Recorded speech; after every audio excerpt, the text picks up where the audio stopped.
தப்புவிப்பார் இல்லை. நல்லா கவனிக்கணும். நான் காயப்படுகிறேன், நான் சொஸ்தப்படுத்துகிறேன். என் கைக்கு தப்புவிப்பார் ஒருவரும் இல்லை. ஜெபம் பண்ணுவோம். நல்ல பிதாவே, அடிமையின் நாவை அபிஷேகம் பண்ணும். பிரயோஜனமானதை நீர் போதியும். எஸ் லார்ட், உங்க ஒத்தாசை அடிமைக்கு தேவைப்பா. உங்க கிருபையை நீங்க அடிமைக்கு தாங்க. உங்க கிருபையை அடிமைக்கு தாங்க. உங்க கிருபையை அடிமைக்கு தாங்க. உங்க பிள்ளைகள் உங்களை புரிந்து கொள்ளட்டும். உங்க செய்கைகளை புரிந்து கொள்ளட்டும். நீ செய்கிற காரியங்களை புரிந்து கொள்ளட்டும். கிருபை கூட இருந்து உங்க பிள்ளைகளை தாங்குவதாக. அடிமையின் நாவை அபிஷேகம் பண்ணும். இயேசுவின் நாமத்தில் பிதாவே, ஆமென். வாசிங்க. நானே அவர், என்னோட வேற தேவன் இல்லை என்பதை இப்பொழுது பாருங்கள். நான் கொல்லுகிறேன், நான் உயிர்ப்பிக்கிறேன், நான் காயப்படுத்துகிறேன், நான் சொஸ்தப்படுத்துகிறேன். என் கைக்கு தப்புவிப்பார் இல்லை. என் கைக்கு தப்புவிப்பார் ஒருவருமே இல்லை. கர்த்தருக்கு ஸ்தோத்திரம். இத சொன்னது யாரு? மோசையா தேவனா? தேவன். காரணம், கொல்றதுக்கும் காயப்படுத்துறதுக்கும் எந்த மனுஷனுக்கு அதிகாரம் கிடையாது, கர்த்தர் ஒருவருக்கு மாத்திரமே. இங்கே வேதம் சொல்லுகிறது, நான் காயப்படுத்துகிறேன். நான் காயப்படுத்துகிறது மாத்திரமல்ல, நான் தான் சொஸ்தப்படுத்துகிறேன். நான் காயப்படுத்துகிறேன், நான் சொஸ்தப்படுத்துகிறேன். இது ஆண்டவர் சொல்லுகிறார். ஆண்டவர் அவரே காயப்படுத்துறாராம். அவரே காயப்படுத்துறாராம். காயப்படுத்துகிறது மாத்திரமல்ல, ஆண்டவர் சொல்றாரு, காயப்படுத்திட்டு நான் உன்னை அப்படியே விட்டுற மாட்டேன். என்னாலே ஏற்பட்ட காயத்தை நான் சொஸ்தமும் படுத்துவேன். ஆமென். என்னாலே ஏற்பட்ட காயத்தை நான் என்ன செய்வேன்? சொஸ்தப்படுத்துவேன். இந்த காயங்கள் என்று சொல்லும்போது இது கர்த்தரால் உண்டாகிற காயங்கள். இதைத்தான் யோபுவின் சரித்திரத்தில் தேமானியனாகிய எலிப்பாஸ் சொல்லும்போது சொல்லுகிறார், யோபு அங்கே காயப்பட்டு வேதனையோடு கூட இருக்கிறார். யோபுவை பொறுத்தவரையில சரீரத்தில் பயங்கரமான காயங்கள். அது மாத்திரமல்ல, அதை விட கடினமான காயம் எதுன்னு கேட்டீங்கன்னா அவருடைய இருதயத்தில். அவருடைய இருதயமானது காயங்களினாலே நிறைந்து இருக்கிறது. அவருடைய இருதயம் காயங்கள், அந்த காயங்களினாலே இருதயங்கள் என்ன செய்கிறது? நிரம்பி இருக்கிறது. அப்படிப்பட்ட காயத்தோடு கூட யோபு இருக்கும்போது தேமானியனாகிய எலிப்பாஸ் அவனுடைய நண்பன் அங்கே வந்து யோபுவிடத்திலே சொல்லுகிற வார்த்தை என்னவென்று சொன்னால், 5வது அதிகாரம் 18வது வசனம். அவர் காயப்படுத்தி காயம் கட்டுகிறார். அவர் காயப்படுத்தி காயம் கட்டுகிறார். அவர் அடிக்கிறார். அவருடைய கை ஆற்றுகிறது. இதைத்தான் ஆண்டவர் உபாகமத்திலே சொல்லும் போது சொன்னார், நான் காயப்படுத்துகிறேன், நான் சொஸ்தப்படுத்துவேன். நான் காயப்படுத்துவேன், நானே என்ன செய்வேன்? சொஸ்தப்படுத்துவேன். நான் காயப்படுத்தவும் செய்வேன், நான் சொஸ்தப்படுத்தவும் செய்வேன். இதை ஆண்டவர் சொன்னார்.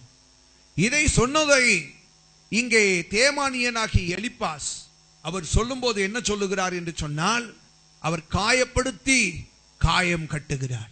ஆமென். இதுல ஒண்ணு நம்ம புரிந்து கொள்ளணும். இங்கே ஆண்டவர் சொன்ன வார்த்தையை எலிப்பாஸ் நன்றாக புரிந்து வைத்திருந்தான். கர்த்தருடைய வசனத்தை நன்றாக அறிந்து வைத்திருந்தான்.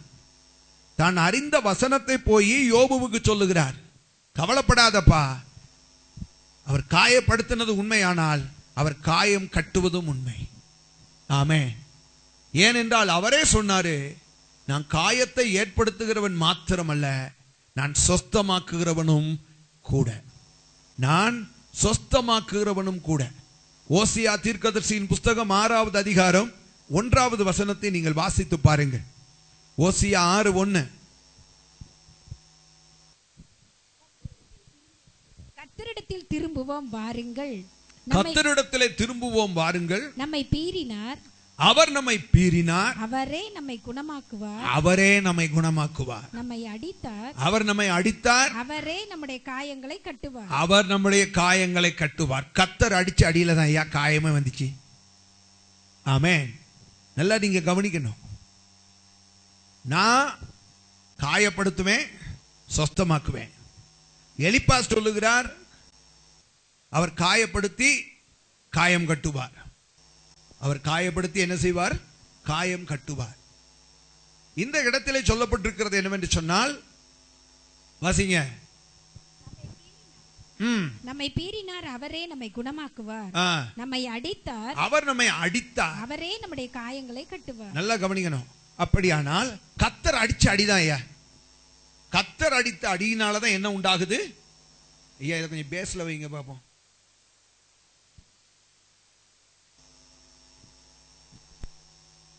கவனிங்க.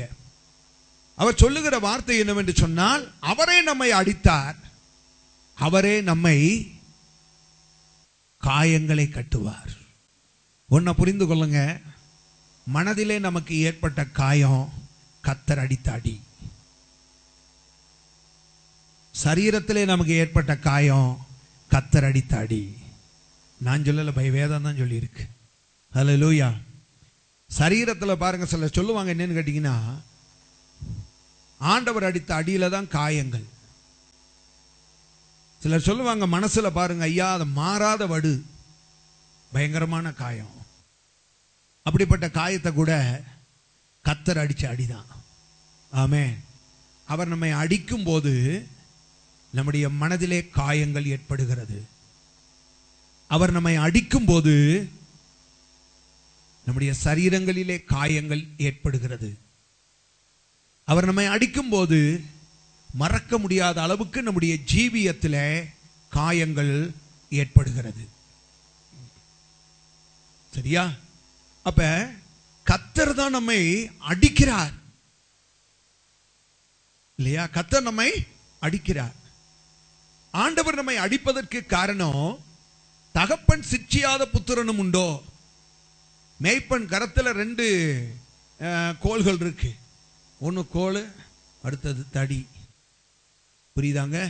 இந்த கோலை மேய்ப்பன் எதுக்காக வச்சிருக்கிறான்? ஆடுகளை ஒழுங்குபடுத்த. நல்லா கவனிக்கணும். ஆடுகளை ஒழுங்குபடுத்த. ஆடுகள் எப்படி இருக்கணும்னு மேய்ப்பன் விரும்புகிறான்? ஒழுங்கா இருக்கணும்னு விரும்புகிறான். எப்படி இருக்கணும்னு விரும்புகிறான்? ஆனா ஆடுகள் கிட்ட ஒழுங்கா இருக்கா இல்லையான்னு அவரை அடிக்க போறது, அதை பார்த்துக்குவோம் பிறகு இல்லையா? மேய்ப்பன் இடத்துல என்ன இருக்கு? கோல் இருக்கு, தடி இருக்கு. தடி எதுக்கு? அடிக்கிறதுக்கா? தடியினால உங்களை அடிச்சது சோழி முடிஞ்சது. தடியினால ஆண்டவர் உங்களை அடிச்சாருன்னா சோழி முடிஞ்சது. தடிய கர்த்தர் வைத்திருப்பது ஆடுகளின் பாதுகாப்புக்கு. ஆடுகளுக்கு நிறைய நிறைய நிறைய நிறைய நிறைய எதிராளிகள் உண்டு. ஆடுகளுக்கு எதிராளிகள் உண்டா? ஆடுகளுக்கு எதிராளிகள் உண்டு. இது மேய்ப்பனுக்கு தெரியும். ஆடுகளுக்கு நிறைய எதிராளிகள் உண்டு இல்லையா? ஆடுகளுக்கு எதிராளி யாரு? ஓநாய். ஆடுகளுக்கு எதிராளி யாரு? நரி. ஆடுகளுக்கு எதிராளி யாரு? காட்டு மிருகங்கள். இவைகள் எல்லாம் பார்த்தீங்கன்னு சொன்னா ஆடுகளுக்கு பயங்கரமான எதிராளிகள் இல்லையா? அப்ப தன்னுடைய ஆடுகளை காக்க வேண்டிய பொறுப்பு யாருக்கு உண்டு? மேய்ப்பனுக்கு உண்டு. சரியா? அப்ப அவன் தன் கரத்துல ஒரு தடியை வச்சிருக்கிறான். இந்த தடி எதுக்காகன்னு சொல்லி கேட்டீங்கன்னா, அது நல்லா உருட்டு கட்ட மாதிரி இருக்கும். தன்னுடைய மந்தைகளை மற்ற மிருகங்களோ ஆபத்துகளோ வரும்போது, தன்னுடைய மந்தைகளுக்கு ஆபத்துகளை கொண்டு வருகிறவைகள் எவைகளோ அவைகளின் கால்களை உடைக்க தான் அவன் வச்சிருக்கான். சத்தமா தான் சொல்லுங்களேன். நல்ல சத்தமா சொல்லுங்க. ஹல்லேலூயா. விசுவாசமே இல்லாத சந்ததியை எத்தனை காலம் தான் உங்க கூட நான் இருப்பணும்? நல்லா இதை மாதிரி சொல்ற நேரம் என்ன பாதுகாக்க கர்த்தர் அவ்வளவு பெரிய தடிய தாங்கையில வச்சிருக்கிறாருங்கிட்ட எவ்வளவு உணர்வோட இருக்கணும். உணர்வில்லாத ஜனங்கள் அறிங்களே. நல்ல பிரசங்கத்தை கேட்கிற நேரம் இங்கதான் இருக்கீங்களா, இல்லாட்டி மப்புக்கு போட்டு வந்திருக்கீங்களா? நேற்று அடிச்சது சொல்ல வேண்டாம். ஹல்லேலூயா. மேய்ப்பனுடைய கரத்துல என்ன இருக்கு? கோலும் இருக்கு, தடியும் இருக்கு. இந்த கோலமை வச்சிருக்கிறதுக்கு காரணம் என்னன்னு கேட்டீங்கன்னா, இந்த ஆடுகள் எல்லாம் ஒழுங்கா இருக்கணும். அதற்காக தான் ஆடுகள் சில வேலைகளில் பார்த்தீங்கன்னா ஒழுங்கீனமா இருக்கும். ஆடுகள் கிட்ட ஒழுங்கீனம் இருக்குமா இருக்காது? அனுபவத்துல இருந்தான் சொல்றீங்களா? என்கிட்ட இல்லாததா அப்படின்னு கேட்குறீங்களா? ஆடுகள் கிட்ட என்ன இருக்கும்?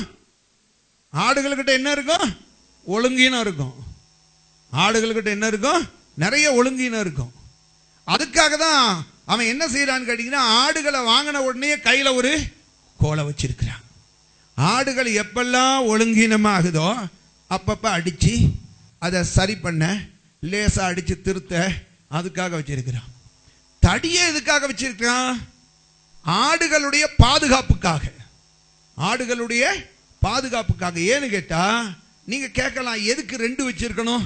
ஏன் இந்த கோலை வச்சே? ஏன் இந்த கோலை வச்சே? அந்த ஆடுகளுக்கு வர்ற அந்த எதிராளிகளை தட்ட முடியாதான்னு. ஆடுகளுக்கு இருக்கிற எதிராளிகள் ரொம்ப பலம் உள்ளது. அது பீறி போடக்கூடியது. ஆடுகளுக்குள்ள எதிராளிகள் அந்த ஆடுகளை பீறி போடக்கூடியது, ரொம்ப பலம் உள்ளது. ஆகையினாலே பலமுள்ளதை தாக்கி அதன் கால்களை உடைக்க, அதன் உயிரை எடுக்க, அதை அழிப்பதற்காக அவன் தன் கையில் என்ன வச்சிருக்கிறான்? சொல்லுங்க, தடிய வச்சிருக்கிறான். ஆனா கோல் அவ்வளவு பெருசு இல்ல. கோல் எப்படி இருக்குன்னு கேட்டீங்கன்னா, அடிச்சா சுள்ளுன்னு பிடிக்கும். அடிச்சா என்ன செய்யும்? சுள்ளுன்னு பிடிக்கும்.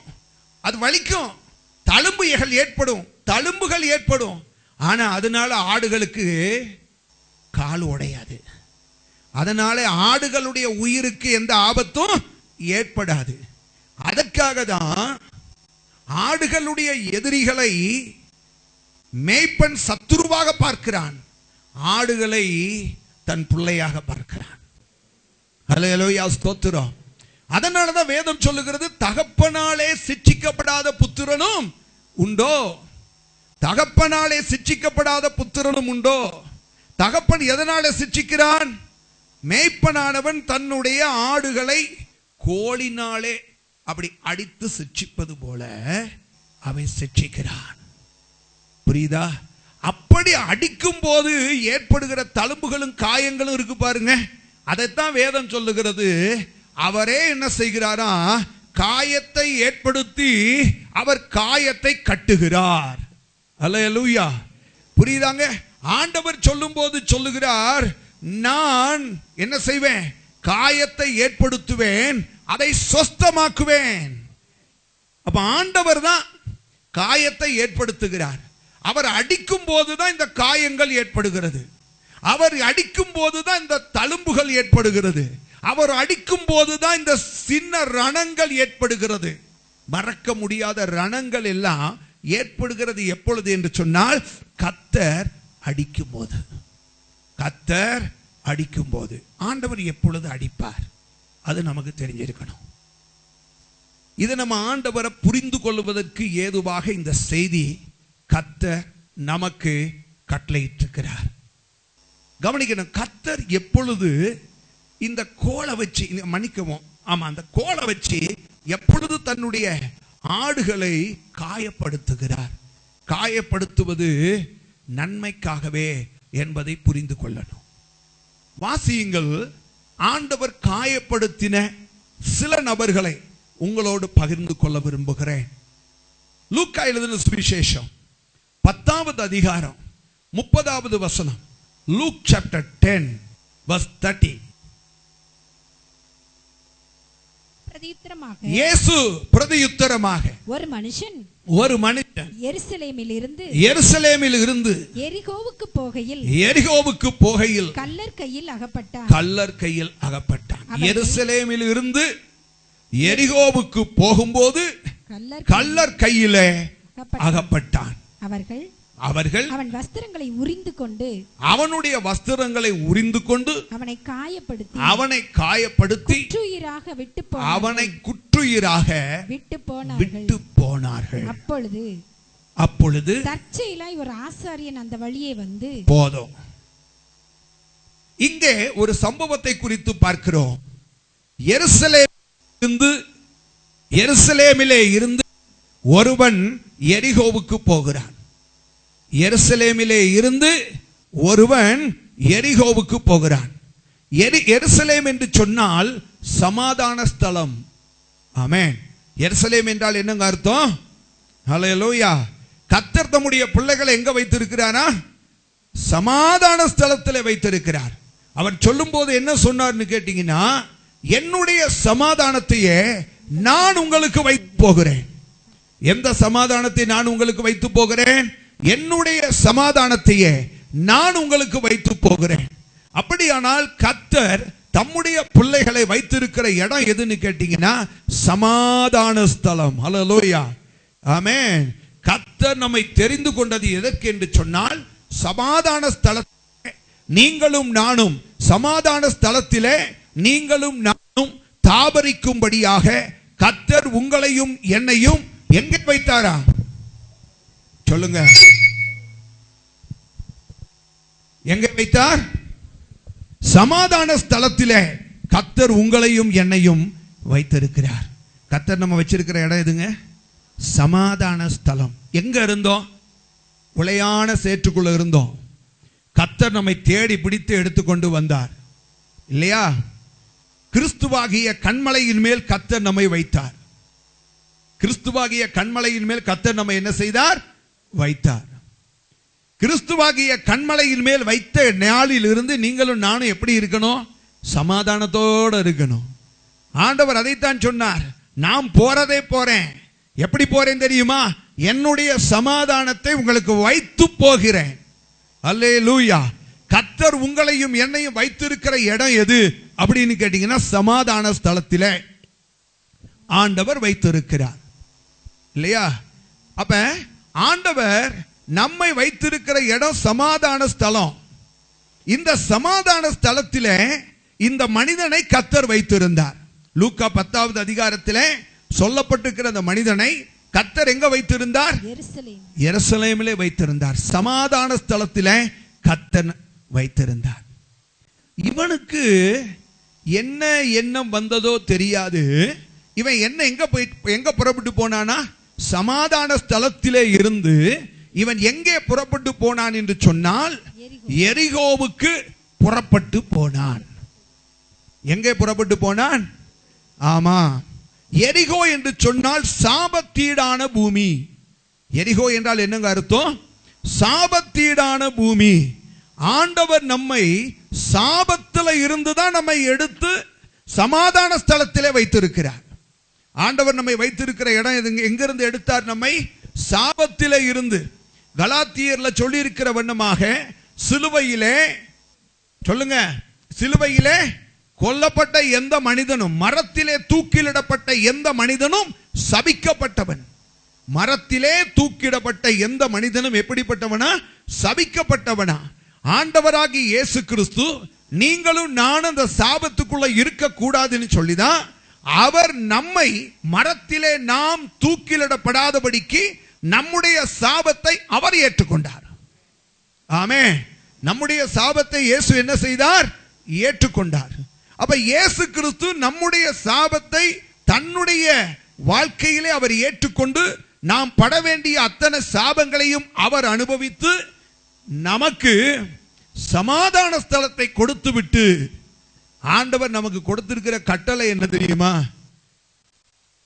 எங்க போக கூடாது? நம்ம மீண்டும் சாபத்துக்குள்ளே போகவே கூடாது. மீண்டும் சாபத்துக்குள்ள போகவே கூடாது. எரிகோ வழியாக ஆண்டவர் பிரவேசித்து போனது எதற்காக என்று சொன்னால் சாபத்துக்கு உட்பட்டிருந்த சகைவை மீட்டெடுப்பதற்காக தான் கர்த்தர் அங்கே போனார். ஆமென். அங்கே போய் சாபத்துக்கு உட்பட்டிருந்த அவனை ஆண்டவர் மீட்டெடுத்து சமாதான ஸ்தலத்துக்குள்ளே கொண்டு வந்து வைத்தார். நல்லா கவனிக்கணும். சகைவுக்கு அவ்வளவு அநியாயமெல்லாம் பணத்தை சம்பாதித்து நிறைய வச்சிருந்தான். கோடி கோடியா வச்சிருந்தான். பெரிய கோடீஸ்வரன். அந்த நாட்களிலே அவனுக்கு இல்லாத சமாதானம் இயேசு கிறிஸ்து அவராலே கிடைத்தது. அல்லேலூயா, ஸ்தோத்திரம். இயேசு கிறிஸ்துவாலே தாங்க இந்த சகைவுக்கே சமாதானம் கிடைத்தது. அவன் ஒன்றை புரிந்து கொண்டான். எரிகோ சபிக்கப்பட்ட ஒரு பூமி. எதற்காக ஆண்டவர் எரிகோவுக்கு போனாரு? சகைவை சாபத்தில் இருந்து மீட்டெடுக்க. எதற்காக இயேசு கிறிஸ்து இந்த உலகத்தில் வந்தார்? உங்களையும் என்னையும் சாபத்திலிருந்து மீட்டெடுக்க. அல்லேலூயா. கர்த்தர் உங்களையும் என்னையும் சாபத்திலிருந்து மீட்டெடுத்து இன்றைக்கு சமாதான ஸ்தலத்திலே கர்த்தர் நம்மை வைத்திருக்கிறார். நம்ம எதுவரைக்கும் அங்க இருக்கணும்னு கர்த்தர் விரும்புகிறார்? அவர் வருகை வரைக்கும் நம் சமாதான ஸ்தலத்திலேயே இருக்க வேண்டும் என்பதுதான் தேவனுடைய சித்தம், தேவனுடைய திட்டம். ஆனால் இந்த மனிதனை குறித்து பார்க்கும்போது ஆண்டவர் வைத்த இடத்திலே அவன் இருக்கவில்லை. ஆண்டவர் வைத்த இடத்தில் அவன் என்ன செய்யல? இருக்கவில்லை. ஆண்டவர் வைத்த இடத்திலே, ஆண்டவருடைய சித்தத்திலே, ஆண்டவருடைய ஆலோசனையிலே அவன் இல்லாதபடிக்கு அவன் எங்கே புறப்பட்டு போனானா? எரிகோவுக்கு புறப்பட்டு போனான். ஆண்டவர் சொன்னாரு, இந்த எரிகோ இஸ்ரவேல் ஜனங்களுடைய, நல்லா கவனிக்கணும், இஸ்ரவேல் ஜனங்களுக்கு ஆண்டவர் கொடுத்த வாக்குத்தத்தத்தின் தேசம் எது? கானான் தேசம், பாலும் தேனும் ஓடுகிற கானான் தேசம். இஸ்ரவேல் ஜனங்களுக்கு அந்த கானான் தேசமாகிய வாக்குத்தத்தம் நிறைவேறக்கூடாதபடிக்கு தடையாய் இருந்தது எது என்று சொன்னால் எரிகோ. சரியா? தடையாய் இருந்தது எது? எரிகோ. அப்படிப்பட்ட தடையாய் இருந்த எரிகோவை ஆண்டவர் தகர்த்து விட்டு, ஆண்டவர் சொன்ன வார்த்தை என்ன தெரியுமா? எவனாவது ஒருவன் இந்த எரிகோவை யாரெல்லாம் கட்டணும்னு நினைச்சு அதுக்கு திட்டமிட்டு அதை கட்டுவதற்கு முயற்சி செய்கிறார்களோ அவன் சபிக்கப்பட்டவனாய் இருப்பான் என்று சொல்லி, அதுக்கு பின்காலத்தில் பார்க்கும்போது எரிகோவை கட்டுவதற்காக முயற்சி எடுத்தவனுடைய குடும்பத்தில் கர்த்தர் அழிவையும் மரணத்தையும் ஏற்படுத்தினார். இது வேதம் சொல்லி இருக்கு. நல்லா கவனிக்கணும். சரியா? அப்படிப்பட்ட ஒரு சபிக்கப்பட்ட ஒரு பூமி அது. அந்த இடத்துக்கு சமாதான ஸ்தலத்திலே வைக்கப்பட்டவன் இப்பொழுது தேவனுடைய திட்டத்தை மீறி, தேவனுடைய திட்டத்துக்கு விரோதமாய், தேவனுடைய ஆலோசனைக்கு விரோதமாய், தேவனுடைய ஆலோசனைக்கு விரோதமாய் அவன் இப்பொழுது எங்க போய்கிட்டு இருக்கான்? எரிகோவுக்கு போய்கிட்டு இருக்கான்.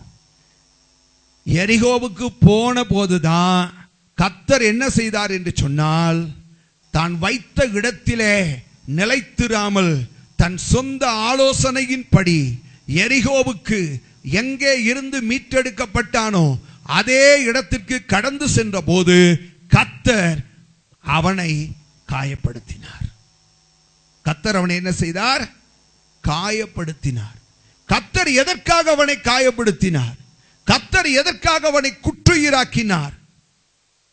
கர்த்தர் அவனை கொல்லல. ஆண்டவர் சொல்லுகிறார், நான் தான் கொல்லுகிறவனும் உயிர்ப்பிக்கிறவனும் சொல்லியிருக்கிறார். ஆனா கர்த்தர் இங்க கொல்லல அவனை கர்த்தர் காயப்படுத்தினார். கர்த்தர் அவனை காயப்படுத்தினார். எதற்காக காயப்படுத்தினார் என்று சொன்னால், எந்த இடத்தில் அவன் இருக்கணுமோ அதே இடத்துக்கு அவனை திரும்ப கொண்டு போவதற்காக தான் கர்த்தர் அவனை காயப்படுத்தினார். ஆமென். புரியுதா? ஆண்டவர் அவனை எங்க வச்சிருந்தாரோ அந்த இடத்தை விட்டு அவன் விலகின போது திரும்பவும் அவனை அதே இடத்திற்கு கொண்டு போவதற்காக தான் கர்த்தர் அவனை காயப்படுத்தினார். ஹல்லேலூயா. நமக்கு ஆரம்பத்தில் புரிஞ்சுக்கிடாது, ஆனா அதுக்கப்புறம் தான் புரியும் இல்லையா? தாவீதே டியூப் லைட்டு இல்லையா, நம்ம ஃபியூஸ் லைட்டு. தாவீது எப்படி டியூப் லைட்டு? ஆரம்பத்தில் அவனுக்கு தான் ஒரு வருத்தம் இருந்துச்சு இல்லையா? என்ன அவனுக்கு இருந்த வருத்தம்? பேசாம ஆடை மேய்ச்சிக்கிட்டு இருந்தேன் இல்லையா, வனாந்தரத்தில் தான் ஆண்டவரை துதிச்சுக்கிட்டு இருந்தேன், பேசாம என்ன அப்படியே விட்டு தொலைஞ்சா ஆடு மேய்க்கிற ஒரு நல்ல விசுவாசிய பேசாம இருந்துகிட்டு இருப்பேன் இல்லையா? ஆமா, என்ன கொண்டு வந்து வச்சு அபிஷேகம் பண்ணி நீ தான் ராஜான்னு சொல்லி இவ்வளவு தொல்லை பண்ணி நான் எதுக்கு இவ்வளவு கஷ்டப்படணும்? ஏன் எனக்கு இவ்வளவு கஷ்டப்படணும்? ஆண்டவர் ஏன் எனக்கு இப்படி செய்யறாரு அப்படின்னு ஆரம்பத்தில் தாவீதுக்குள்ள 1000 கேள்வி உண்டானது. அதற்கு பிறகுதான் ஒரு நாள் சொல்றான், நான் உபத்திரவப்பட்டது நல்லதுதான், ஆண்டவருடைய பிரமாணங்களை எல்லாம் கற்றுக்கொள்ளாத பாவியா இருந்தேன். ஆமே, நித்திய ஜீவனுக்கு என்னை வழிநடத்தக்கூடிய பிரமாணங்களை கற்றுக்கொள்ளாத பாவியா இருந்தேன். இந்த உபத்திரவம் தான். அப்ப ஏன் உபத்திரவம் வந்துச்சு? உபத்திரவம் மொதல் வந்துச்சா? நீங்க யோசிச்சு பாருங்க. பிரமாணங்களை கர்த்தர் கொடுத்துட்டாரு. இந்த பிரமாணங்களை குறித்து நீங்க நன்றாக புரிந்து கொள்ளணும். இந்த பிரமாணம் எப்படிப்பட்டது? பேதுரு சொல்லுகிற ஆண்டவரை பார்த்து, ஆண்டவரே நாங்க எங்க போவோம்? ஆண்டவர் கேட்கிறாரு, நீங்களும் என்னை விட்டு போகிற மனதாய் இருக்கிறீர்களா என்று. அப்பொழுது பேதுரு சொல்றான், ஆண்டவரே நாங்க எங்க போவோம்? நாங்க எங்க ஆண்டவரே போவோம்? நித்திய ஜீவன் தரக்கூடிய வசனம் உங்ககிட்ட இருக்கு, இதை விட்டு நாங்க எங்க போவோம் ஆண்டவரே? அப்ப இந்த பிரமாணங்கள் எப்படிப்பட்டது என்று சொன்னால், நமக்கு இம்மைக்குரிய ஆசீர்வாதங்களை மாத்திரமல்ல, மறுமைக்கும் நம்மை நடத்தக்கூடியது தேவனுடைய பிரமாணம். ஹல்லேலூயா. நம்முடைய கையில் இருக்கிற கர்த்தருடைய வசனம் இருக்க, இது சாதாரணமானது அல்ல, இது கொஞ்சம் கடினமானது தான். கடினம் என்று சொல்லிவிட்டு இயேசு பிரசங்கிக்கும் போதே சிலர் எழுந்து போய் விட்டார்கள். இந்த கடினமான உபதேசத்தை யாராலையா இந்த நாளிலே கை கொள்ள முடியும் அப்படின்னு சிலர் எழுந்து போய் விட்டார்கள். அப்பொழுது இயேசு அப்பொழுதுதான் கேட்கிறார் சீஷர்களை பார்த்து, நீங்களும் போய்விட மனதாயிருக்கிறீர்களா என்று. உண்மையாகவே கர்த்தருடைய வசனம் என்பது கை கொள்வதற்கு கடினமான ஒன்று தான். நான் இல்லைன்னு சொல்லல, கடினமானதுதான் இல்லையா? இந்த உலகம் தாம் பக்கமாய் நம்மை இழுத்து கொண்டிருக்கும் போது, மாம்சம் நம்மை அடிமைப்படுத்த முயற்சி செய்து கொண்டிருக்கும் போது, கர்த்தருடைய வசனத்தை கை கொள்வது என்பது நமக்கு கொஞ்சம் கடினமான ஒன்றுதான். ஆனாலும் அங்கே பேதுரு சொல்லுகிற வார்த்தை என்னவென்று சொன்னால், ஆண்டவரை நாங்களும் ஒத்துக்கொள்ளுகிறோம், கடினமானது தான் கை கொள்வதற்கு, ஆனாலும் நித்திய ஜீவன் அதுக்குள்ளதான் ஆண்டவரே இருக்கு. அல்லேலூயா. எது கடினமானதோ கை கொள்வதற்கு, அதற்குள்ள தான ஆண்டவரே நித்திய ஜீவன் இருக்கு. இந்த நித்திய ஜீவனை கொடுக்கக்கூடிய இந்த வசனம் கடினமானதா இருந்தாலும், நித்திய ஜீவனை கொடுக்கக்கூடிய வசனம் கடினமா இருந்தாலும் அதை கை கொண்டு தானே ஆண்டோம். அல்லேலூயா. கர்த்தருடைய வசனம் இருக்கே, இது கடினமானது தானே. நீங்க யோசிச்சு பாருங்க, இந்த இது கடினமானது தானே கை கொள்ள.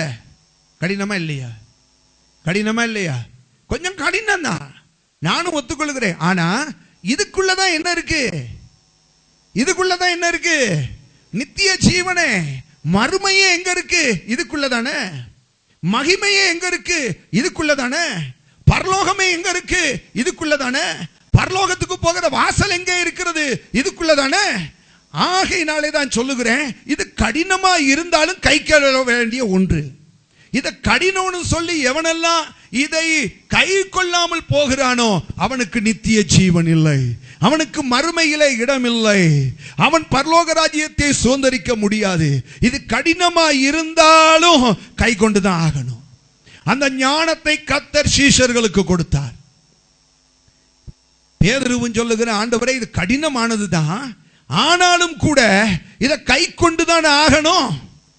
இது கடினமா இருந்தாலும் கை கொள்ளணுமே. காரணம், இதுல தான் ஆண்டவரே நித்திய ஜீவனே இருக்கிறது. ஹல்லேலூயா. சிலருக்கு பார்த்தீங்கன்னு சொன்னா, புத்தி இல்லாதவர்கள் இது கடினமானது என்று சொல்லி கடந்து போய் விடுகிறார்கள். அவர்கள் நித்திய ஜீவனை சுதந்தரிக்க முடியாது. அவர்கள் என்ன செய்ய முடியாது? நித்திய ஜீவனை சுதந்தரித்துக் கொள்ள முடியாது. ஹல்லேலூயா. ஆகையினாலே தான் இந்த வழிபோக்கனை பொறுத்தவரையில் ஆண்டவர் இவனை கொண்டு போய் எங்கே வைத்திருந்தார்? எருசலேமிலே வைத்திருந்தார், சமாதான ஸ்தலத்திலே வைத்திருந்தார். இந்த சமாதான ஸ்தலத்திலே கர்த்தர் இவனை தாபரிக்க பண்ணி, இந்த சமாதானத்துக்கு தான் எத்தனை பேர் ஏங்கி போயிருக்கிறான் தெரியுமா? இல்லையா? இந்த சமாதானத்துக்கு தான். ஆண்டவருடைய சமாதானம் எப்படிப்பட்ட சமாதானம் என்று சொன்னால், அதை நன்றாக அறிந்து கொள்ள வேண்டும். பிரச்சனையே இல்லாத சமாதானம் அல்ல, பிரச்சனைகளுக்கு நடுவிலே சமாதானம். அல்லேலூயா. ஆமென். பாடுகளே இல்லாத சமாதானம் அல்ல. இன்னைக்கு அநேகர் விரும்புகிறது எப்படின்னு கேட்டீங்கன்னா, பாடுகள் இல்லாத சமாதானம்.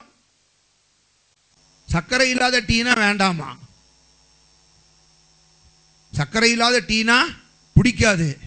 அதே மாதிரி பார்த்தீங்கன்னா, சிலருக்கு பாடுகளே இல்லாத சமாதானம், துன்பமே இல்லாத சமாதானம், இல்லையா? எதிர்ப்புகளே இல்லாத சமாதானம், வேதனைகளே இல்லாத சமாதானம்.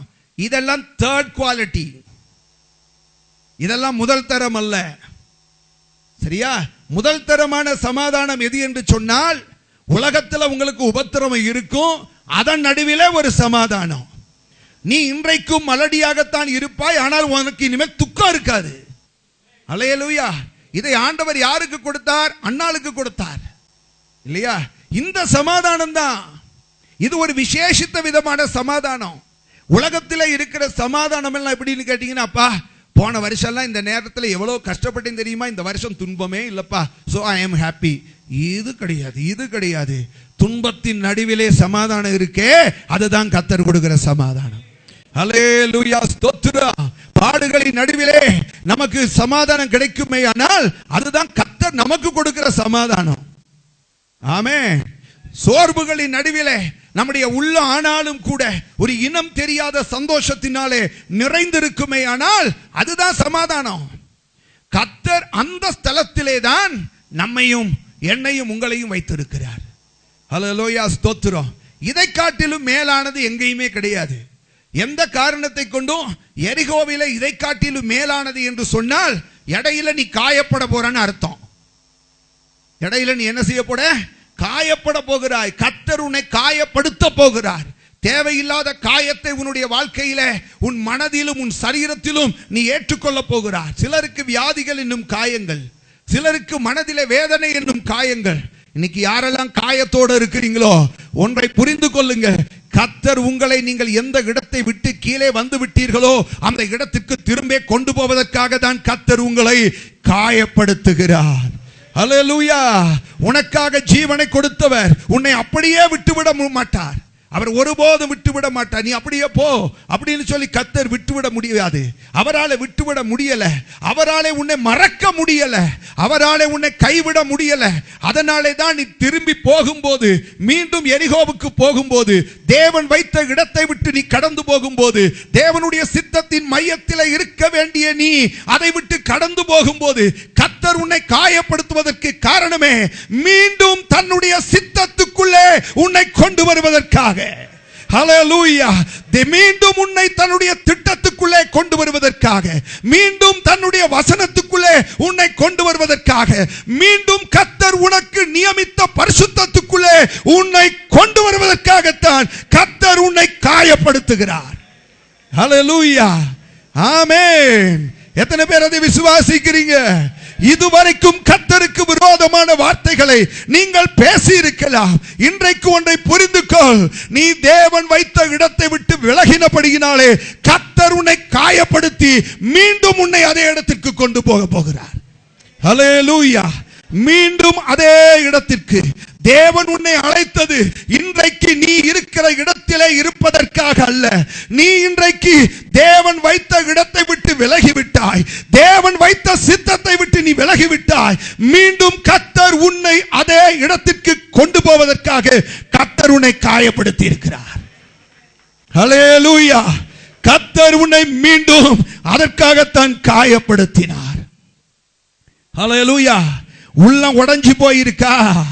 நீ எந்த காரியத்திற்கு பிறகு உள்ளம் காயப்பட்டு இருக்கிறதோ, இன்றைக்கு ஆண்டவரை பார்த்து கேள். ஆண்டவரை, இந்த காரியத்தில் உம்முடைய சித்தத்தை நான் கேட்டேனா? உம்முடைய சித்தத்தின்படி நான் செய்தேனா? நான் இருக்க வேண்டிய இடத்தை விட்டு நான் வெளியே வந்ததினாலே தான் ஆண்டவரே நான் காயப்பட்டேன். ஹல்லேலூயா. அதற்காகத்தான் ஆண்டவரே நான் காயப்பட்டேன். நீர் என்னை காயப்படுத்தினதற்கு நோக்கமே, நீர் வைத்த இடத்திலே நான் இல்லை. உம்முடைய சித்தத்தின் நடுவிலே நான் இல்லை. உம்முடைய வசனத்திலே நான் இல்லை. உம்முடைய போதனையிலே நான் இல்லை. அதை விட்டு நான் வெளியே வந்ததினால் என்னை நீர் காயப்படுத்தினீர். விசுவாசிக்கிறீங்களா? அல்லேலூயா. அதற்காக தான் கர்த்தர் காயப்படுத்தினார். நன்றாக கவனிக்கணும். இப்ப காயப்பட்டவன் கிடக்கிறான். காயப்பட்டவர், காயப்படுத்தினவர் காயத்தை கட்டுவதற்கு ஒருவனை அனுப்புகிறார். அல்லேலூயா. காயப்படுத்தினவர் காயத்தை கட்டுவதற்கு ஒருவனை அனுப்புகிறார். அவன் வருகிறான். அவன் வருகிறான். தன்னுடைய கழுதையிலே தூக்கி வைக்கிறான். தன்னுடைய கழுதையிலே இவனை தூக்கி வைக்கிறான். ஒரு சத்திரத்துக்கு கொண்டு போகிறான். ஒரு சத்திரத்துக்கு கொண்டு போய் அங்கே அவனுக்கு தேவையான சகல சிகிச்சைகளையும் கொடுத்து, காயங்களை ஆற்றுவதற்கு தேவையான சகல காரியங்களையும் அவன் செய்கிறான். காயத்தை கட்டுவதற்கு தேவையான சகல காரியங்களையும் அவன் அங்கே செய்கிறான். அவன் சொல்லுகிற வார்த்தை என்ன தெரியுமா? இவனுக்கு வேண்டிய எல்லாவற்றையும் நீ கவனித்துக்கோ என்று சொல்லி அவன் கரத்திலே 2 காசை கொடுத்து விட்டு போகிறான். 2 வள்ளி பணத்தை கொடுத்து விட்டு போகிறான். அந்த 2 வெள்ளி பணம் தான் பழைய ஏற்பாடும் புதிய ஏற்பாடும். ஹல்லேலூயா. ஆமென். காயப்படுத்திட்டு கர்த்தர் உங்களை அனாதையா தெருவில் விட்டுட்டு போகல. குற்றுயிராய் கடந்தாலும் சபைக்குள்ளதான் கொண்டு வந்து உங்களை வைத்திருக்கிறார். அல்லேலூயா. தெருவில் உங்களை விட்டுட்டு போகல, தெருவில் விட்டுட்டு போகல. காயப்படுவதற்கு தேவையான சகல காரியங்களையும் செய்தாலும் தெருவில் கடந்த உன்னை சபைக்குள்ள கொண்டு வந்து கொடுத்து என்னிடத்துல 2 வெள்ளிக்காசையும் கொடுத்துட்டாரு. காயப்பட்டிருக்கிற இவர்களுக்கு தேவையான பரிகாரத்தை நீ செய் என்று. அல்லேலூயா, ஸ்தோத்திரம். ஏன் எனக்கு காரணம் இல்லாமல் காயம்? அவர்களுக்கு நடந்திருக்கலாம், இவர்களுக்கு நடந்திருக்கலாம், ஏன் எனக்கு என்று கேட்கலாம். கேள்வி கேட்கிற தேவனுடைய பிள்ளையே, கர்த்தர் உனக்கு பதில் கொடுக்கிறார். அவர் வைத்த இடத்திலே நீ இருக்கிறாயா? அவருடைய சித்தத்தை நீ செய்து கொண்டிருக்கிறாயா? அவருடைய சித்தத்தின் மையத்திலே உன்னை கர்த்தர் எதிர்பார்த்து அந்த சித்தத்தின் மையத்திலே உனக்காக காத்திருக்கிறார். அவர் உனக்காக காத்திருக்கிறார். அவர் சித்தத்திலே தான் இருக்கிறார். ஆனால் சித்தத்தின் மையத்திலே உன்னை காணவில்லை. சித்தத்தை விட்டு போயிட்டான், போய் தொலையிட்டு உங்களை விடுறதுக்கும் மனசு இல்லை அவருக்கு. நான் மீட்டு கொண்டு வந்தேன், அவர்கள் போய்விட்டார்கள், போய் தொலையட்டும் அப்படின்னு நினைக்கிறவர் நம்முடைய ஆண்டவர் அல்ல. இஸ்ரவேலே, நான் உன்னை எப்படி மறைப்பேன்? இஸ்ரவேலே, நான் உன்னை எப்படி மறப்பேன்? நான் உன்னை மறந்தால் என்னுடைய வலது கரம் தன்னுடைய தொழிலை மறப்பதாக. அப்படின்னா என்ன அர்த்தம் தெரியுமா? அதனுடைய அர்த்தம் என்ன தெரியுமா? நான் உன்னை எப்படி மறப்பேன்? மறக்க முடியாது. அதே நேரத்தில் உங்ககிட்ட அன்பா சொன்னாலும் நீ கேட்க மாட்டேங்கிற. காயம் ஏற்படுத்தினாதையா நீ அந்த இடத்துல உன்னால நிற்க முடியுது. ஒருவேளை காயம் அன்னைக்கு அந்த வழிபோக்கனுக்கு ஏற்படவில்லை என்றால் அவன் சாபமாகிய எரிகோவுக்குள்ள போய் குடியிருப்பான். அப்படிதானங்க? ஆமென். சொல்லுங்க. அந்த காயம்தான் அவனை சாபத்துக்குள்ள போகாம தடுத்தது. எல்லாரும் கரங்களை தட்டி கர்த்தரை மகிமைப்படுத்துங்க. ஹல்லேலூயா, ஆமென், ஹல்லேலூயா. உன் வாழ்க்கையில ஏற்பட்ட காயங்கள் தான் தேவ சித்தத்தை விட்டு நீ கடந்து போய் சாபத்துக்குள்ள நீ விழாதபடிக்கு உன்னை தடுத்தது தான். ஆமென். அந்த காயத்துக்காக ஒரு அல்லேலியா போடுங்க பாப்போம். அந்த காயத்துக்காக ஒரு அல்லேலியா போடுங்க. அல்லேலூயா. அந்த காயம் மட்டும் ஏற்படலைன்னா அவன் எரிகோவுக்குள்ள போய் இருப்பான். ஒருவேளை எரிகோக்குள்ள போய் அங்கேயே செட்டில் ஆகியிருப்பான், சாபத்திலேயே செட்டில் ஆகியிருப்பான். எரிகோக்குள்ள பிரவேசிக்க கூடாதபடிக்கு அவனை தடுத்தது கர்த்தர் ஏற்படுத்தின காயங்களே. கர்த்தர் ஏற்படுத்தின காயங்களே. கர்த்தர் ஏற்படுத்தின காயங்களே. கர்த்தர் ஏற்படுத்தின காயங்களே. அது உங்களுக்கு இன்னைக்கு புரியாது, அது இன்னைக்கு புரியாதியா. ஆண்டவர் அவனை குற்றுயிராக்கி கொண்டு போய் எங்க வச்சுட்டாரு? சத்திரத்தில் வச்சுட்டாரு. சத்திரத்துக்கு வந்த பிறகு இன்னைக்கு தான் புரியுது. அப்படிதானங்க?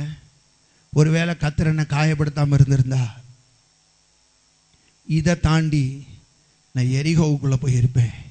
எரிகோவுக்குள்ள போகாமல் என்னை தடுத்தது கர்த்தர் எனக்கு ஏற்படுத்தின காயங்கள் தான். ஹல்லேலூயா. கர்த்தர் எனக்கு ஏற்படுத்தின காயம்தான் நான் சாபத்தில் விழாதபடிக்கு என்னை தடுத்தது. ஆமென். இப்ப பாருங்க, சத்திரத்துக்குள்ள இருக்கிறான். சத்திரத்தில் இருந்தாலும் குற்றுயிரை தான் கொண்டு வந்து போட்டாங்க. அவன் அங்க படுத்திருக்கிற நேரம்தான் அவன் தியானிக்க, சிந்திக்க. காயம் வழியா தான் இருந்துச்சு.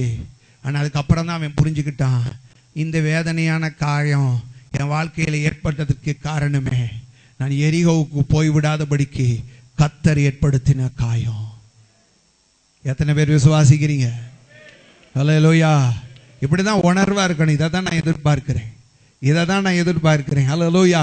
இதை தான் எதிர்பார்க்கிறேன். யாருக்கோ பிரசங்கிக்கிற மாதிரி நினைக்காதீங்க. இப்பதான் கர்த்தர் உங்க கூட பேசிக்கிட்டு இருக்கிறார். ஹல்லேலூயா. ஏன் காயம், ஏன் காயம், ஏன் காயம்? கேள்வி கேட்காத, கர்த்தர் உனக்கு பதில் சொல்லிக்கிட்டே இருக்கிறாரு. இன்னைக்கு காலையில நீ கேட்கல கேள்வி, நீ கேட்காத கேள்விக்கு நீ கேட்கறதுக்கு முன்பே கர்த்தர் உன்னோடு பேசி கொண்டு இருக்கிறார். இதனாலதான் காயம், இதனாலதான் காயம், இதனாலதான் காயம். ஹல்லேலூயா. காயப்படலனா இப்ப அவனை என்ன பண்ணியாச்சுன்னு கேட்டீங்கன்னா சத்திரத்துல வச்சாச்சு. இப்ப சத்திரத்துல எல்லாம் சுகமான பிறகு இந்த சத்திரம் எங்க போக விடாது, அவனை எரிகோவுக்கு போக விடாது. ஆமென். சத்திரம் எரிகோவுக்கு போக விடாது. எரிகோவுக்கு போகிறவன் காயப்படும் போது அவனை சொஸ்தமாக்கி இப்ப எங்க அவனை திரும்ப அனுப்பணும்? எங்க இருந்து வந்தானோ அங்கேயே அவனை அனுப்பணும். அல்லேலூயா. எங்கே இருந்து வந்தானோ அங்கேயே அவனை அனுப்பணும். அதுக்குதான் சத்துரம், அதுக்குதான் சத்துரம். பின்மாற்ற காரனை எல்லாம் சீர்படுத்துவதற்காக தான் சத்துரம். வேதம் என்ன சொல்லி இருக்கு தெரியுமா? பரிசுத்தவான்கள் சீர்பொருந்துவதற்காக தான் சத்துரம். அல்லேலூயா. கர்த்தர் 5 விதமான ஊழியங்களையும் ஆரம்பித்ததற்கு காரணம் என்ன தெரியுமா? பரிசுத்தவான்கள் சில வேளைகள்ல பரிசுத்தமா இருக்க வேண்டிய இடத்தை விட்டு அவர்கள் விலகி போகும்போது, அவர்கள் போகிற இடம் சரியா இல்லாம இருக்கிற நேரம் அவர்களை சீர்படுத்துவதற்காக தான் சத்துரம். விசுவாசிக்கிறீங்களா? விசுவாசிக்கிறீங்களா? ஏன் காயம்? பதில் சொல்லுங்க நீங்களே. ஏன் காயம்? பல பதில் சொல்லலாம். நான் இருக்க வேண்டிய இடத்துல இருந்திருந்தா இந்த கல்லங்கையில் ஆகப்பட்டிருப்பேனா? அங்கிருந்து நான் வெளியே வந்தது தப்பு தானே? என்ன பிராண்டனி, என்ன சொல்ல மாட்டேங்கிறீங்க? நீங்க பதில் சொல்லலைன்னா பிரசங்க முடிவு இருக்காது. நல்லா கவனிக்கணும். ஏன் காயம்? நான் எருசலேம்ல இருந்திருந்தா அந்த காயம் வந்திருக்காது. நான் இருக்க வேண்டிய இடத்துல இல்லாததுனால தான் காயம். ஆமென். ஏன் காயம்? இரண்டாவது ஆன்சர், ஏன் காயம்? நான் எரிகோக்குள்ள போகாம இருக்கிறதுக்காக தான் காயம். ஆமென். இல்லைன்னு சொன்னா நான் என் பாட்டில் போய்கிட்டே இருந்திருப்பேன். எங்க கர்த்தர் தான் என்னை தடுத்து நிறுத்தினாரு.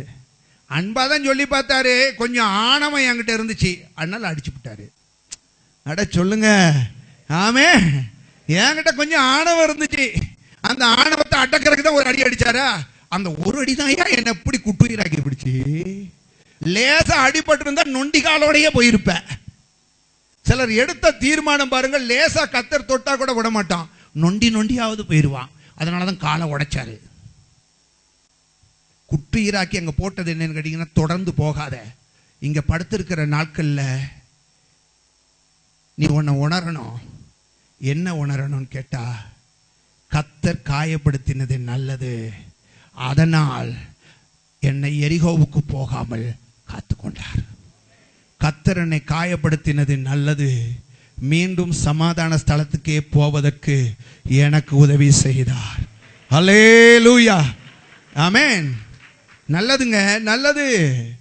கர்த்தர் எப்பொழுதுமே தன்னுடைய மீட்டுக்கொண்ட தம்முடைய பிள்ளைகளை ஆண்டவர் சும்மா சாதாரணமா வைக்கிறது இல்லை. நீங்க வாசிச்சு பாருங்க, தெரிஞ்ச சம்பவத்தையே சொல்றேன். நகோமியை குறித்து நீங்க வேதத்தில் வாசிச்சு பாருங்களேன். இந்த நகோமி அம்மா இருக்காங்கல்ல, ஆண்டவர் அந்த அம்மாவை எங்க வச்சிருந்தாரு? பெத்லகேம்னா என்னங்க அர்த்தம்? அப்பத்தின் வீடு. அல்லேலூயா. ஆமென். அந்த இடத்துக்கு பேர் என்னங்க? அப்பத்தின் வீடு. கர்த்தர் தன்னுடைய பிள்ளைகளை வச்சிருந்த இடம் அப்பத்தின் வீடு. இந்த அம்மாவை என்ன சொல்றாங்க தெரியுமா? பெத்லகேம்ல பஞ்சம் வந்தது உண்மை, ஆனாலும் கர்த்தர் தம் ஜனத்தை போஷிப்பிக்கிறார். அந்த அம்மாவை சொன்ன வார்த்தை என்ன தெரியுமா? கர்த்தர் தம்முடைய ஜனத்தை போஷிப்பிக்கிறார். கர்த்தர் தம் ஜனத்தை போஷிப்பிக்கும் போது நீ எதுக்கு மோவாபுக்கு போகணும்? நீ உன்னை கர்த்தர் எந்த இடத்துல வச்சிருக்கிறாரோ அந்த இடத்துல உனக்கு ஒரு குறையுமே இல்லாம கர்த்தர் வைத்திருக்கும் போது நீ எதுக்கு மோவாபுக்கு போகணும்? மோவாப் என்றால் முறைகேடு. What is the meaning of Moab? முறைகேடு. மோவாப் என்பது யாரு? லோத்துக்கும் லோத்தின் பிள்ளைகளுக்கும் பிறந்த மகன். முறைகேடு தானே? தகப்பனுக்கும் மகளுக்கும் பிறந்த மகன் முறைகேடு. முறைகேடு தானுங்க. அதனாலதான் பேரு மோவாப் என்றால் முறைகேடு இல்லையா? கர்த்தர் உன்னை எங்க வைக்கல? கர்த்தர் உன்னை எங்க வைக்கல? மோவாப்ல வைக்கல. கர்த்தர் உங்களை என்னையும் மோவாப்லயே வச்சாரு. நமக்கு அதுதான் நல்லதுன்னு சொன்னா கர்த்தர் நம்மளை எங்க வச்சிருப்பாரு? மோவாப்ல தானே வச்சிருப்பாரு. கர்த்தர் நம்மளை மோவாப்லயே வச்சாரு? இல்ல. கர்த்தர் நம்மை வைத்த இடம் பெத்லகேம். பெத்லகேமுடைய மேன்மை என்ன? பஞ்சங்கள் அங்கே இருந்தாலும் கர்த்தர் தம் ஜனங்களை போஷிப்பிக்கிற இடம். அல்லேலூயா. காவிரி டெல்டா அந்த மாவட்டம் முழுவதும் பஞ்சத்துல இருந்தாலும் அந்த பகுதியில் இருக்கிற சபைகள்ல போய் பாருங்க, அங்க இருக்கிற ஜனங்களுக்கு ஆவிக்குரிய போஷாக்கு குறையவே இல்லை. கர்த்தர் தம் ஜனங்களை போஷித்துக் கொண்டே இருக்கிறார். அந்த வசனத்தின்படி நடக்கிறவர்களுக்கு கர்நாடகா தண்ணியை திறந்து விடாவிட்டாலும் ஆகாரின் தேவன் வனாந்தரத்தில் தண்ணீரை ஏற்படுத்தி கொடுப்பார். எத்தனை பேர் விசுவாசிக்கிறீங்க? அல்லேலூயா. அப்படிதானுங்க. அப்ப கர்த்தர் நம்மை வைத்திருக்கிற இடம் எதுங்க? பெத்லெகேம். அங்கே கர்த்தர் நம்முடைய பிள்ளைகளுக்கு என்ன செய்வார்? பஞ்சத்திலும் போஷிப்பார். பஞ்சம் இருந்தாலும் கர்த்தர் தம் பிள்ளைகளை போஷிப்பார். இந்த அம்மாவுக்கு எப்படின்னு கேட்டீங்கன்னா, கர்த்தருடைய பிள்ளைகள் அல்லாதவர்கள் மோவாபுடைய செழிப்பை பார்த்து போன உடனே, நம்மளும் சில வேலைகளை தெரியுமா உலகத்தோட போயிடுவோம் தெரியுமா? என்ன சொல்லுங்க, எல்லாரும் போறாங்க, எல்லாரும் பண்றாங்க, எல்லாரும் பண்றாங்க, நம்மளும் பண்ணிடுவோம். எப்படி? எல்லாரும் பண்றாங்களே நம்மளும் பண்ணிடுவோம். அதே மாதிரி எல்லாரும் போறாங்கன்னு இந்த அம்மாவும் போயிட்டாங்க. சரி, இந்த அம்மா தான் போகுதில்ல, புருஷனையும் சேர்த்தா கூட்டு போகணும். கொண்டு போய் அங்கே அந்த ஆள் செத்தே போயிட்டாரு இல்லையா? இப்போ இந்த அம்மா என்ன சொல்லுது? அங்கே போய் இருந்து கர்த்தர் அடி அடின்னு அடிச்சிட்டாரு. ஒரு அடி இல்லை, புருஷன் இழந்தான், புருஷனை இழந்துச்சு இந்த அம்மா. நல்லா கவனிக்கணும், இதுல இருந்து நல்லா புரிஞ்சுக்கிடணும். மோவாபுக்கு போறதுக்கு காரணமே இந்த அம்மா தான். கர்த்தர் அதனாலதான் இந்த அம்மாவுடைய ஜீவியத்தை காயப்படுத்துறதுக்காக புருஷன் இழந்தான். அதுக்கப்புறம் மக்லோன் கிளியோன் என்னும் 2 பிள்ளைகளை இந்த அம்மா இழந்துச்சு. இருதயம் காயப்பட்டு அந்த அம்மாவுக்கு ரொம்ப வேதனை. பல வருடங்களுக்கு பின்பு திரும்பி வருகிறது. சொல்லுகிறார்கள், என்ன சொன்னாங்க தெரியுமா? நான் அதெல்லாம் சொல்லல. இந்த பாருங்க வர்றாங்க. யாரு வாரா? நகோமி வராங்க. உடனே அந்த அம்மா சொல்லுது, நகோமின்னு கூப்பிடாதீங்க. என்ன 1வது அதிகாரம் 20-21. அதற்கு அவள், நீங்கள் என்னை நகோமி என்று சொல்ல வேண்டாம், மாறாள் என்று சொல்லு. ஏன்னு கேட்டா, அந்த பேருக்கு எனக்கு சம்பந்தமே இல்லை. காயப்பட்டு வர்றேயா, நான் ரொம்ப காயப்பட்டுட்டேன். நகோமியே, ஏற்பட்ட காயம்தான் உன்னை திரும்பவும் பெத்லெகேமுக்கு கொண்டு வந்திருக்கு. அல்லேலூயா. கர்த்தர் வைத்த இடத்திற்கு உன்னை கொண்டு வந்தது எது என்று சொன்னால், உன் வாழ்க்கையில ஏற்பட்ட இழப்புகளும் காயங்களும் தான்.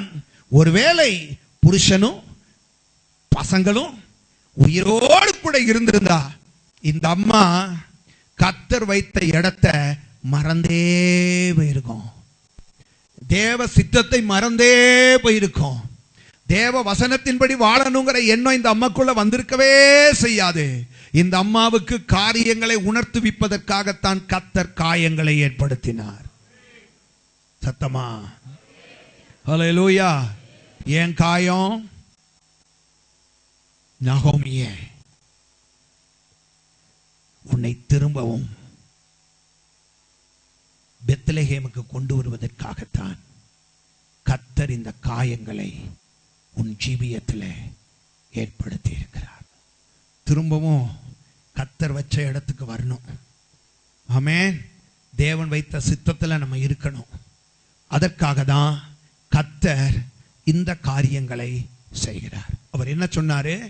நான் காயங்களை ஏற்படுத்துவேன், நானே அதை சொஸ்தமும் ஆக்குவேன். அல்லேலூயா. காயங்களை ஏற்படுத்துவேன், நானே அதை சொஸ்தமாக்குவேன். வாசியுங்கள் ஏசாயா 38வது அதிகாரம். ஐசாயா சாப்டர் 38 verses 13 to 15, 13 முதல் 15 வரை. விடியற்கால மட்டும் நான் எண்ணமிட்டுக் கொண்டிருந்தேன், அவர் சிங்கம் போல் என் எலும்புகளை எல்லாம். ஏசாயா 38 அதிகாரம் 13 வாசிங்க. விடியற்கால மட்டும் நான் எண்ணமிட்டுக் கொண்டிருந்தேன், அவர் சிங்கம் போல என் எலும்புகளை எல்லாம் நொறுக்குவார். இன்று இரவுக்குள்ளே என்னை முடிவடைய பண்ணுவீர் என்று சொல்லி நமுட்டை போலும் தகைவிலான் குருவியை போலும் கூவினேன், புறாவை போல் புலம்பினேன். என் கண்கள் உயர பார்க்கிறதுனால் பூத்து போயின. கர்த்தாவே, ஒடுங்கி போகிறேன், என் காரியத்தை மேற்போட்டுக் கொள்ளும். 38 அதிகாரம் 5-6 வாசிங்க. நீ போய் எசேக்கியாவை நோக்கி, உன் தகப்பனாகிய தாவீதின் தேவனாய் இருக்கிற கர்த்தர் சொல்லுகிறது என்னவென்றால், உன் விண்ணப்பத்தை கேட்டேன், உன் கண்ணீரை கண்டேன். இதோ நான் உன் நாட்களோட 15 வருஷம் கூட்டுவேன். நான் உன்னையும் இந்த நகரத்தையும். போதும், நான் சொல்றேன். இவன் யூதா தேசத்தை ஆளுகை செய்து கொண்டிருந்த ராஜாக்களிலே 12வது ராஜா. யூத இந்த 12 ராஜாக்கள்லையுமே உத்தமமான ராஜாக்கள் என்று சொல்லப்படக்கூடியவர்கள் 3 பேர் தான். இந்த 3 உத்தம ராஜாக்களிலே இவனும் ஒருவன். இவன் தான் யூதா தேசத்திலே இருந்த எல்லா விக்கிரகங்களை எல்லாம் அடித்து நொறுக்கினவன். தேவ ஆலயத்திலே ஒழுங்காக ஆராதனை நடப்பதற்கு ஏற்பாடுகளை செய்தவன். இவனுடைய காலத்தில் தான் 14 நாட்கள் பஸ்கா பண்டிகை கொண்டாடப்பட்டது. எத்தனை நாட்கள்? 14 நாட்கள், 2 வீக்ஸ், 2 வாரங்கள் பஸ்கா பண்டிகையை கொண்டாடின ஒரு ராஜா. ஆண்டவர் இவனுடைய இப்படிப்பட்ட ஒரு வைராக்கியமான ஒரு ஆவிக்குரிய ஜீவியத்தை பார்த்து கர்த்தர் இவனை பலப்படுத்த ஆரம்பித்தார். கர்த்தர் இவனை என்ன செய்ய ஆரம்பிச்சாரு? பலப்படுத்த ஆரம்பித்தார். நம்ம ஆரம்ப நாட்களில் நம்ம எல்லாரும் இப்படிதான் இருப்போம். ரொம்ப பக்தியா இருப்போம், ரொம்ப வைராக்கியமா இருப்போம், வசனத்தின்படி நடக்கணும்னு சொல்லுவோம். போன வாரத்தில் நான் பிரசங்கிக்கும் போது சொன்னேன்ல, இதெல்லாம் கர்த்தருக்கு விரோதமானது, இதெல்லாம் கர்த்தருக்கு பிரியம் இல்லாதது, இது எல்லாம் இப்படி செய்தால் நமக்கு சாபந்தான் வரும் இல்லையா, நமக்காக உயிரை கொடுத்த தேவனுக்கு விரோதமான பாவங்களை நாம் செய்யக்கூடாது, இப்படி எல்லாம் நிறைய டயலாக்ஸ் எல்லாம் ஒரு காலத்துல பேசுவோம் ஆரம்ப நாட்கள்ல. அப்படித்தானங்க? என்ன சொல்ல மாட்டேங்கிறீங்க? ஆமா, வெறும் டயலாக்ஸ் மட்டும் நம்ம பேச மாட்டோம், அதுல எல்லாம் கொஞ்சம் வைராக்கியமாவே இருப்போம், அதுல எல்லாம் கொஞ்சம் வைராக்கியமாவே இருப்போம். அப்ப ஆண்டவர் இந்த வைராக்கியத்தெல்லாம் பார்த்துட்டு சில வேளைகள்ல தளர்ந்து போய் இருக்கிற நம்மை பலப்படுத்துகிறார். விசுவாசிக்கிறீங்களா? அப்படிதானங்க? ஆரம்பத்திலேயே இவ்வளவு வைராக்கியம், பக்தி, பரிசுத்தம் இல்லையா, இதெல்லாவற்றையும் நம்மை பார்க்கிற கர்த்தர், நம்மிலே பார்க்கிற கர்த்தர் தளர்ந்து போய் இருக்கிற, பலவீனப்பட்டு இருக்கிற நம்மை கர்த்தர் என்ன செய்யறாரு? பலப்படுத்துறாரு. ஆமென். நம்ம பலப்பட்ட உடனே நமக்குள்ள அந்த வைராக்கியம் எல்லாம் கொஞ்சம் குறையதான் செய்யுது. உண்மைதானே? உண்மைதானங்க? ஆண்டவர் நம்மளை பலப்படுத்தி கொஞ்சம் ஸ்திரப்படுத்தி கொஞ்சம் ஆசீர்வதித்து கர்த்தர் கொஞ்சம் மேன்மைப்படுத்திட்டாருன்னா பார்த்தீங்கன்னா, அதுக்கப்புறம் பார்த்தீங்கன்னா அந்த ஆதியில் இருந்த நிலைமை நம்ம இடத்துல இருப்பதில்லை இல்லையா? என்ன, நான் தேவதூதர்களுக்கு பிரசங்கம் பண்ணல, ஏன்னா நீங்கள்லாம் உட்கார்ந்து இருக்கிறத பார்த்தா நாங்கள் எல்லாம் தேவதூதர்கள், நீங்கள் தவறான இடத்துல பிரசங்கம் பண்ணுகிறீர்கள் அப்படின்னு சொல்ற மாதிரி இருக்கு. ஆமென். எல்லாம் கவனிங்க. அந்த ஆரம்பத்தில் நம்மிடத்தில் இருக்கிற அந்த நிலைமை கர்த்தர் நம்மை பலப்படுத்தும் போது, கர்த்தர் நம்மை எப்ப எதை பலப்படுத்துகிறார்? நம்முடைய அந்த ஆரம்ப நிலைமை, வைராக்கியங்கள், இதெல்லாம் கர்த்தர் பார்க்கிறார். அவர் எப்பொழுதுமே பாருங்க, எதை செஞ்சாலுமே அதுக்குரிய பிரதிபலனை கொடுக்கிற கர்த்தர் அவர் நம்மை பலப்படுத்துகிறார். ஆனா பலப்படுகிற போது வேதத்துல நீங்க வாசிச்சு பார்த்தீங்கன்னு சொன்னா உசியா ராஜா அப்படிதான் இருந்தான். ஆனா பலப்பட்ட போது அவனுக்கு என்ன உண்டானிச்சா? அவனுக்குள்ளே ஒரு மனமேட்டிமை. பலப்பட்ட போது, அந்த பலப்பட்ட போது, பலவீனமாய் இருக்கும் போது இருந்த அந்த ஒரு பக்தியும் ஒரு வைராக்கியமும் ஒரு பரிசுத்தமும் பலப்படுவும் போது நமக்கு வருவதில்லை. ஆமென். அப்படிதானங்க? இயேசு நேற்று இன்றும் என்றும் மாறாதவர். நம்முடைய பக்தியும் வைராக்கியமும் நேற்றும் மாறக்கூடாது, இன்னைக்கும் மாறக்கூடாது, நாளைக்கும் மாறக்கூடாது. ஆமென். அது ஸ்டாண்டர்டா இருக்கணும், அது ஸ்டெடியா இருக்கணும், அது ஸ்டேபிளா இருக்கணும், அது ஸ்டர்னா இருக்கணும். அப்படிதானுங்க? அப்படித்தானே? எந்த விதமான மாற்றமும் நாம் பலப்படும் போது நம்முடைய ஆவிக்குரிய வாழ்க்கையில எந்த விதமான மாற்றங்களும் நமக்கு ஏற்படக்கூடாது இல்லையா? அப்படியே தான் இருக்கணும். ஆனா இவன் கொஞ்சம் ஆண்டவர் பலப்படுத்தின போது உலக அளவில் புகழ் பெற ஆரம்பிச்சிட்டான். கர்த்தர் அப்படிதாங்க செய்வாரு. நீங்க அற்பமா இருக்கலாம், அற்பமா இருக்கிற காலத்துல உங்க உத்தம வாழ்க்கையை கர்த்தர் பார்க்கும்போது பக்கத்து வீட்டுக்காரனுக்கு உங்க பேரை சொன்னா தெரியாது. அப்படி இருப்பீங்க. பக்கத்து வீட்டுக்காரனுக்கு பேர் சொன்னா தெரியாது. யாரோ ஒருத்தங்க இருக்காங்க, நீங்க வேணா கேட்டு தெரியுங்க, எங்களுக்கு அவங்க யாருன்னே தெரியாதுன்னுவான். அப்படி இருக்காங்கல்ல? ஆமா. ஆனா அப்படிப்பட்டவனை அவனுடைய உத்தம வாழ்க்கையை பார்த்து கர்த்தர் மேன்மைப்படுத்தி உலக அளவுல அவனை புகழ் பெற செய்வார். ஆமென். கர்த்தர் பலப்படுத்தினா அப்படிதாங்க இருக்கும். கர்த்தர் பலப்படுத்தினா அப்படிதான் இருக்கும். ஹல்லேலூயா, ஸ்தோத்திரம். இல்லையா? உலக அளவுல கர்த்தர் அவனை புகழ் பெற செய்ய முடியும். எசேக்கியா ராஜாவை கர்த்தர் அப்படிதான் பண்ணாரு. ஆனால் அப்படி ஆன உடனே பார்த்தீங்கன்னு சொன்னா அவனுக்குள்ளே பலவீனமாய் இருந்த நாட்களில, இயலாமையாக இருந்த நாட்களில, அரசாங்கத்தை பொறுப்பெடுத்த அந்த ஆரம்ப நாட்களில கொண்டிருந்த அந்த பக்தி, அந்த வைராக்கியம், அந்த பரிசுத்தம், அந்த வசனத்துக்கு முக்கியத்துவம் கொடுக்கிற தன்மைகள் எல்லாம் குறைய ஆரம்பிச்சது. ஆண்டவருக்கு அழைச்சவருக்கு எப்பயுமே ஒரு கவலை இருக்குங்க. உண்டா இல்லையா? இருக்குமா இருக்காதா? உங்களுக்காக ஜீவனை கொடுத்தவர் எதற்காக ஜீவனை கொடுத்தாரோ, உங்களை எதற்காக அழைத்தாரோ, அதுல இருந்து நீங்க விலகி போற நேரம் ஆண்டவருடைய நிம்மதியை நாம் திருடுகிறோம். ஆண்டவருடைய சமாதானத்தை நாம் கெடுக்கிறோம். அவர் சந்தோஷப்படவே மாட்டார். அவர் வேதனை அடைவார். அந்த நேரத்துல தான் அவனை திரும்பவும் எப்படி அதே நிலைமைக்கு கொண்டு வர்றது, ஹல்லேலூயா, ஆதியிலிருந்து அதே அன்புக்கு எப்படி கொண்டு வருவது? கர்த்தர் பார்த்தாரு, முதுகுல ஒரு கட்டிய வர வச்சாரு. அதான் காயம். அது என்னதுங்க? ஆமா, அத காயத்தை ஏற்படுத்தினவர் யார்? கர்த்தர். காயத்தை ஏற்படுத்தினது யாரு? கர்த்தர். ஆண்டவர் தாங்க அதை பண்ணாரு. அது பாத்தீங்கன்னு சொன்னா இருக்க சாதாரண கட்டியா இருந்துச்சு. அப்பயாவது புத்தி வர வேண்டாம். இவன் அப்பளும் வரல. இவன் ஆண்டவரை தேடல. அவன் அப்படியே தான் பாட்டில தான் இருந்தான். தன் வழியில தான் போய்கிட்டு இருந்தான். கர்த்தர் அவனை கட்டிய பெருசாக்குனாரு. சாதாரண கட்டி கேன்சர் கட்டிய மாறிடுச்சு. என்ன கட்டி? சொல்லுங்க. சாதாரண கட்டி கூட வந்திருக்க கூடாது. இவன் ஜீவியத்தை பார்த்து ஒரு கட்டி அனுப்பினாரு. அப்பயாவது ஆண்டவரே இது என்னன்னு தெரியலப்பா, அப்பா என்ன தாழ்த்துறேன்னு சொல்லியிருக்கலாம்ல. முதுகலை கட்டி வந்த உடனே இவன் என்ன நினைச்சிட்டான்னு கட்டி, நான் நம்ம கிட்ட இல்லாத டாக்டரா, முந்தி தான் கஷ்டப்பட்டேன், இப்போ ஒரு ஃபோன் பண்ணா உடனே ஒபாமா ஒரு டாக்டர் அனுப்பிடுவாராம். புரியுதா? ஆமா. அடுத்த இன்னொரு ஃபோன் பண்ணேன்னு வைங்க, மகாராணி நமக்கு ஒரு போனை என்ன செய்வாங்க? அனுப்பிடுவாங்க. மகாராணி யார்? எலிசபெத் மகாராணி இல்லையா? ஆமா, நமக்கு தான் இப்ப அவ்வளவு இன்ஃப்ளூயன்ஸ் இருக்கு. இது என்ன பெரிய கட்டி? விடு. ஆண்டவர் பார்த்தார், அப்படியாப்பா இரு, கொஞ்சம் இரு. கட்டி அளவு சின்னது தான், அதோடைய அகோரத்தை ஜாஸ்தி ஆக்கிட்டாரு. என்ன கட்டி? ஆர்டினரி கட்டி இப்ப கேன்சர் கட்டியா மாறிடுச்சு. இப்ப இதை சுகமாக்க எவனும் இல்லை. ஹல்லேலூயா. எவனும் கிடையாது. எங்கெல்லாமா சொன்னா வெளிநாட்டு டாக்டர்லாம் வந்துட்டாங்க, எல்லாம் பார்த்துட்டாங்க. நாட்டு வைத்தியம், பாட்டு வைத்தியம், வீட்டு வைத்தியம், அந்த வைத்தியம், இந்த வைத்தியம், எல்லா வைத்தியம் பார்த்தாலும் எந்த வைத்தியத்துக்கு அது கீழ்ப்படுகிற மாதிரி இல்லை. அது பெருசாகிக்கிட்டே இருக்கு, கொடூரமாகிக்கிட்டு இருக்கு. பிளவை என்றால் கேன்சர். கேன்சர் கட்டி வந்துருச்சு. இப்ப என்ன பண்றது? புண்ணாயிருச்சு. ராஜா அகங்காரமாய் உட்கார்ந்திருந்தவர் இப்பொழுது மல்லக்க படுக்க முடியாமல் குப்பரா படுத்திருக்கிறார். நீ மல்லாக்க படுக்கிறதும் குப்பரா படுக்கிறது அவருக்கு எல்லாரையா இருக்கு. ஒழுங்கா இருந்துக்கோ.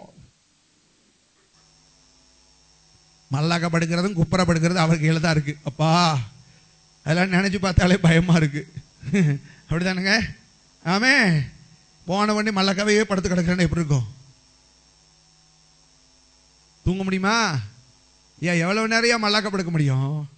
எல்லாம் அவர் கையில தான் இருக்கு. கொஞ்சம் நிதானமா நடந்துக்குங்க. புரியுதா?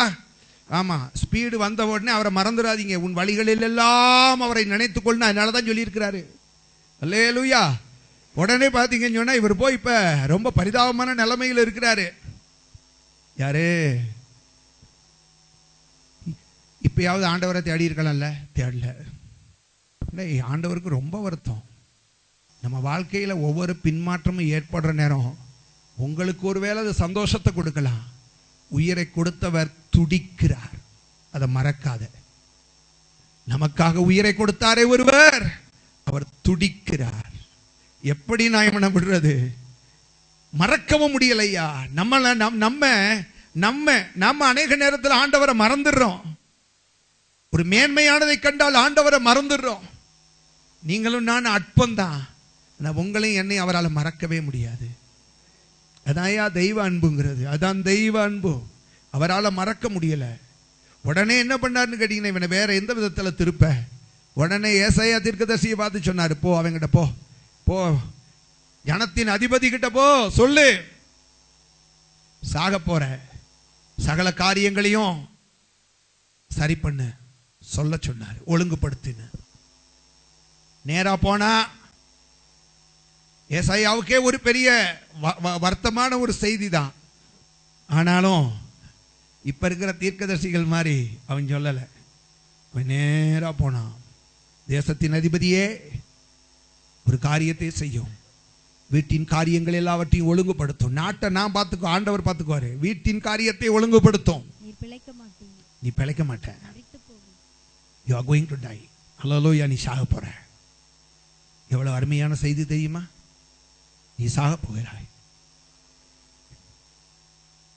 அவன் ஒரு மாதிரி பார்த்துருப்பான். ஐயோ, நான் சொல்லலை, இதை கர்த்தர் சொல்ல சொன்னாரு, சொல்லிட்டேன், அவ்வளவுதான். கர்த்தர் சொல்ல சொன்னாரு, சொல்லிட்டேன். இடத்தை காலி பண்ணிட்டான். திரும்ப நான் பாருங்க, செவுரு பக்கம் அந்த வேதனையில குப்பரப்படுத்திருந்தேன். இப்ப என்ன செஞ்சிட்டான்? திரும்பிட்டான். எந்த பக்கம் திரும்பினா?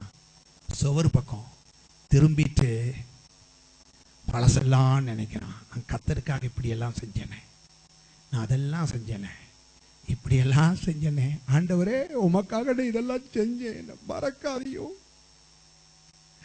இவன் அழுகிற நேரம் நல்லா கவனிக்கணும். நீங்க ரொம்ப ஓவரா பாவத்துல சந்தோஷப்பட்டீங்கன்னா அவர் அழுவாரு. நீங்க ரொம்ப அழுதுட்டீங்கன்னா அவர் சந்தோஷப்படுவாரு. ஆண்டவருக்கு இருந்த சந்தோஷத்துக்கு அளவே இல்லை. மனுஷா, உனக்கு காயப்படுத்தினதே இதுக்காக தானடா. என்னைக்காவது அழுதியா? என்னைக்காவது கண்ணீரோட என்ன தேடினியா? என்னைக்காவது கண்ணீரோட என்ன தேடினியா? நீ கண்ணீரோட என்ன தேடணுங்கிறதுக்காகத்தான் இந்த காயத்தையே நான் ஏற்படுத்தினேன். இந்த காயத்தை ஏற்படுத்தினதே நான் தான். கண்ணீரோடு நீ என்ன தேடணுங்கிறதுக்காக. ஆதியில கண்ணீர் வடிச்சல்ல, ஆண்டவரே நான் போக்குவரத்துமா இருப்பதற்கு எனக்கு ஞானத்தை தானு கேட்டல்ல, இந்த ஜனங்களை ஆளுகை செய்வதற்கு எனக்கு ஞானம் வேணும்னு கேட்டல்ல. எந்த அளவுக்கு நீ தாழ்மையாய் இருந்தாய், எந்த அளவுக்கு பணிந்திருந்தாய். இன்னைக்கு அதெல்லாம் எங்க போச்சு? அந்த பழைய நிலைமைக்கு நான் உன்னை கொண்டு வருவதற்காகத்தான் இந்த காயம் என்று ஆண்டவர் சொன்னார். நல்லா கவனிங்க. இவ காயம், ஏன் காயம்? பழைய நிலைமைக்கு நம்மை கொண்டு வருவதற்காக.